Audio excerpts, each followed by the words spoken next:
বাড়িতে আর কে করবে? তুমি যেদিন আমাকে পায়েস রান্না করে খাইয়েছিলে সেদিনই আমি বুঝে গেছি তোমার রান্নার হাত আমার মায়ের মতো। খুব ভালো, খুব ভালো।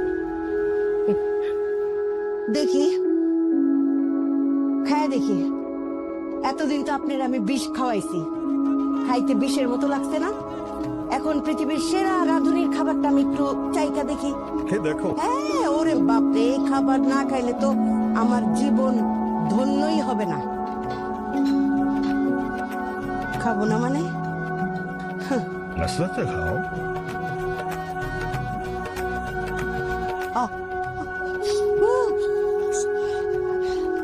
মাগো মাগমা, কি হয়েছে মা? আবার ডং করে কি হয়েছে মা? রান্নাঘরে যত মরিচ ছিল কোটাটা ঢাইলা দিছো তরকারিতে না? এত ঝাল মাগো মা, আমার কানটা সব গরম হয়ে গেল, লাল হয়ে গেল। তাহলে মা চিনি এনে দিব? চিনি কি তোমার বাপের বাড়ি থেকে নিয়ে আসবা? হ্যাঁ, চিনি আনতে কি টাকা লাগে না? হ্যাঁ, তুমি মরিচও খরচ করবা আবার চিনিও খরচ করবা। কি বলতেছেন? খুব গায়ে লাগছে। ঠিকই তো বলতেছি, চিনি মরিচ এগুলো কোত্থেকে আসে? তোমরা খাও। খুব গায়ে লেগেছে। খান, পৃথিবীর সেরা রান্নাটা খান না উমা, খান। খাওয়ার সময় একটু কথা কম বলো।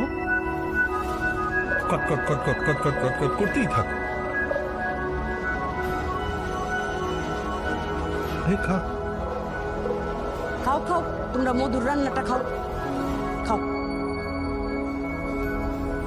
তুমি মাছ দিবো? জীবনে কেউ কোনোদিন আমার রান্না মুখে দিও না, ঠিক আছে? কেউ না। আমার তোমাকে এত বাজে কথা বলে, তুমি কিছু বলো না কেন? কারণ উনি তোমার মা।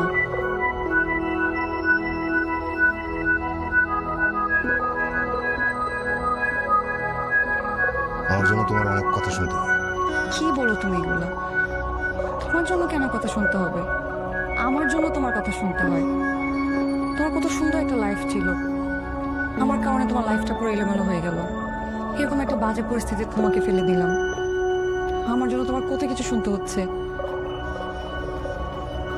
আমি কি বলবো আমি বুঝতে পারছি না। আমি নিজেও আসলে বলার কোনো ভাষা নেই আমার।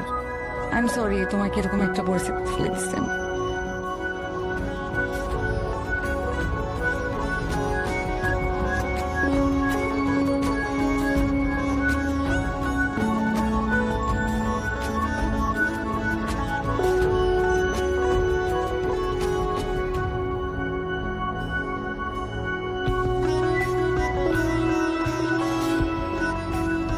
আরে আমার ছোট নবাব, আহা কি স্বাধীন জীবন যাপন করতো।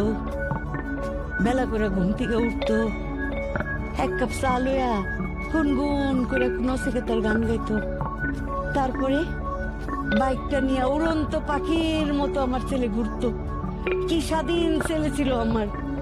সেই ছেলে আজকে পরাধীন, কোত্থেকে উইরা এসে জুড়ে পড়ছে এক রাস্তার মেয়ে। আমার ছোট নবাব তার লাইফটা শেষ করে দিল। আরে আঞ্জুমান বেগম, হ্যাঁ তোমার ফিলোসফি ঠিক করো আগে। মামা, আপনি এই ফ্যামিলি ক্রাইসিসের মধ্যে ফিলোসফি পাইলেন কই? আগে বলতে স্বামীর বেকার, কাজ করে না, বাউন্ডারি নচিকেতার গান শুনে। এখন বলতেছো নতুন মেয়ে এসে তার বউ এসে তার জীবনটাকে নষ্ট করে দিচ্ছে।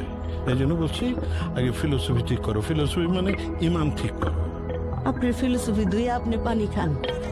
আমার ছেলে জন্ম দিছে আমি, আমার ছেলের জন্য আমার মায়া লাগবই। আমার